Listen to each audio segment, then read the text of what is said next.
Teman-teman sekalian, ini menarik sekali kalau kita melihat bagaimana kita berinteraksi jual beli. Cara kita bertransaksi dengan orang, itu anggaplah seperti seseorang yang dance atau berdansa. Ya kalau masih ingat zaman dulu berdansa ya, atau cara gini ya. Nah, ternyata selling itu adalah interaksi dua orang, seperti kita ketika berdansa. Kalau kita tidak pandai-pandai mengatasi keadaan, kita akan terseret oleh irama daripada pembeli. Jadi pembeli itu kalau pertama kali tanya ya, pembeli itu tidak pernah jujur. Dia masih bilang tertarik, ya lumayan lah. Padahal sudah tertarik banget ya. Kalau dia tidak tertarik pun dia minta informasi dari Anda. Begitu pembeli menanyakan sesuatu, Anda akan terseret. Pak ini apa Pak? Ini apa Pak? Harganya gimana Pak? Belum lagi dia compare dengan cara Pak. Wah, Anda akan berusaha mencurahkan waktu semua ya. Padahal dia mungkin tidak mau beli. Begitu dia selesai, ya iya Pak, lain kali saya hubungi. Kamu kejar tiap hari, kamu telepon tiap hari, kamu hubungi, kamu WA, kamu segala, nggak dianggap. Dan kita akan kesulitan. Kenapa?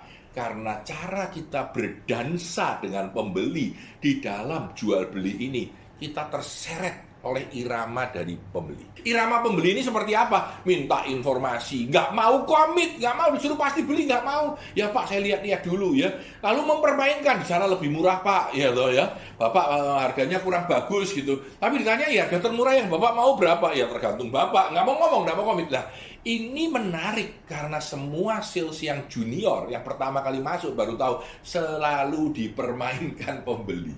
Tetapi sales yang senior, yang sudah ahli, yang mampu dapat membawa sales dance, ya, dansa selling ini memihak pada dia.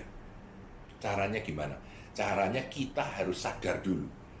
Orang ini kebutuhannya apa? Apakah dia punya duit?